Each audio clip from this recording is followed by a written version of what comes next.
How you going, lads? How you going, lads? Going good. Going good. Nate, going good. How you going? You well? Look at me. Looking good. It's Neville Bartos. I'm flying. Yeah. Boys, 50-12. We'll get straight into this Storm over the Broncos. Don't know what the story is. Is it the Storm or the Broncos? Probably the Broncos, Nate. What do you think?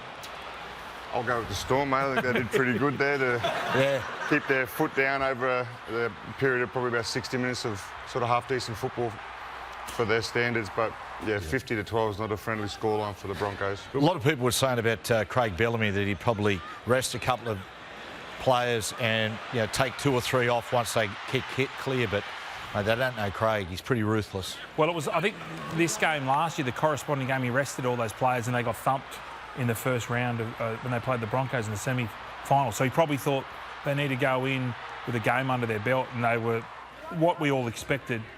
They're quite dominant. Broncos, the same old problems they've had all year. Like their defensive system, I don't know how it's just fallen away so badly in 12 months. There's a Harry Grant try coming up. I don't think we've missed it coming up. And I know they're down in confidence, the Broncos, right? I get that, and that sort of comes out when you've got the football with errors and it's clunky and whatnot. But some of the defensive stuff, some of that was so lazy. Yeah. But that doesn't come from your coach. That comes from you as a player. It is. Like the markers didn't split well. They stopped. They planted their feet, and when Harry Grant's a dummy half, he's going to find that out. But yeah, the Broncos this year. Look, I know there's been a bit of pressure on Kevy, but they've had their injuries. They've had a fair few in Origin camp. So look, it's a heavy fall from grace considering where they were last year. But look, I think injuries to key players, they'll bounce back next year. This could have easily been in the 60s. Well, very, very easily. Yeah. Well, I think the Storm took their foot off the pedal a little bit. They'd won in the bin as well and still managed to score a try against have an overlap against a full-strength side. But look, they're starting to hit their straps, the Melbourne Storm as well. They're looking good. Jahrome Hughes especially, he's on fire. Are they your favourites, boys? I mean, the bookies Well, have I think they're my favourites now, Yep. With the injuries to the Chooks. Penrith, look, a little bit, not shaky, but not as dominant as what we've seen them. Yeah. Suafa'alongo, geez, he's some sort of player, isn't he? He went off with a hamstring injury, but which is a blow. They've got Pappenhausen coming back, but he'd have been... From a goosey too, I think it was. Geez, he loves a goosey. He does love a goosey. Spends a lot of time in it. Just goose. They kept kicking to him, and we all know what sort of player he is. And they were going down, like they were going down one, like singly. Like it wasn't any... There was no defensive line. There no was straight line. That was in the first 10 minutes of the game. That first break he made, there was just no one in front of him. Jahrome Hughes, boys, got to be Dally and Morrill. Yeah. Frank Worrell. Yeah, dead. We got another 6 points tonight. You think so? Yeah. Have to. 3 tries. Well, he set up a couple. Mate, I reckon he's the best running halfback I've ever seen. Yeah, but I think... No, I'm not going to deny that. He's outstanding form, but I think the players around him obviously help a lot. Of course they do. Got a couple of great back rowers either side of him. His wingers are outstanding. So Harry's always tipping him past the markers. Yeah. And then you've got Munster as well. That's hanging around, sniffing around on his inside as well. So he's got the players around him to let him do those sorts of things. But he's an all-round footballer. When Munster's not there, he tends to sort of step up a little bit more each game. When Munster comes back, he sort of subsides a little bit in his performance, but I think that, he's a It's like Munster's taken a step. I actually thought Munster's the best I've seen him move this year. Yeah, definitely. Tonight. Can you see anyone beating him, Matthew? Penrith is the only side that... Where? Everyone else, I'd say no. I think it's Storm or Penrith. Sands, Cleary?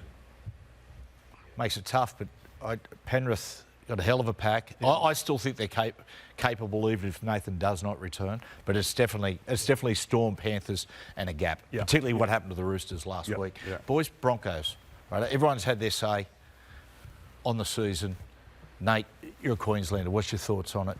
Look, they've been very disjointed, I think from the get-go this year. They've had a lot of pressure put on them, obviously, but they've had key players play such limited amounts of game. I think Walsh has played 12 games. Reynolds has maybe played his 13th game tonight. Big Haas, he couldn't be far past 12 or 13 games either. So these players are vital, and then you've got players on the other side of it, that Paddy Carrigan, he's playing so much football, he kind of looks like he's burnt the candle at both that was him ends at at the second moment. marker when...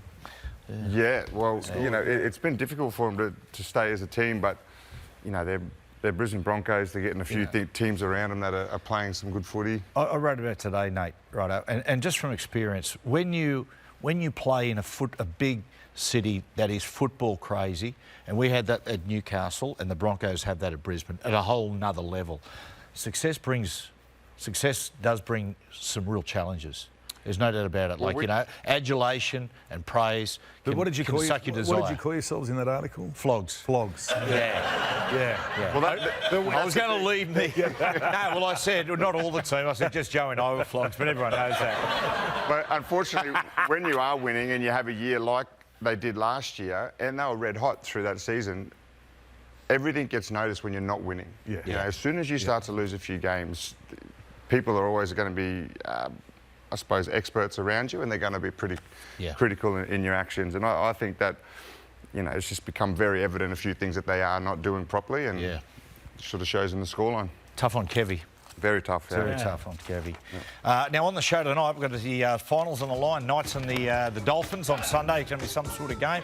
We're going to preview the spoon bowl. I've rarely seen so much interest in a spoon game. bowl. Yeah, spoon bowl. Who's come up with that phrase? Warren Smith. Is it? Go on your voice. Warren's like, he's crazy. Loves his NASCAR. And the best of Fletcher and Heine too.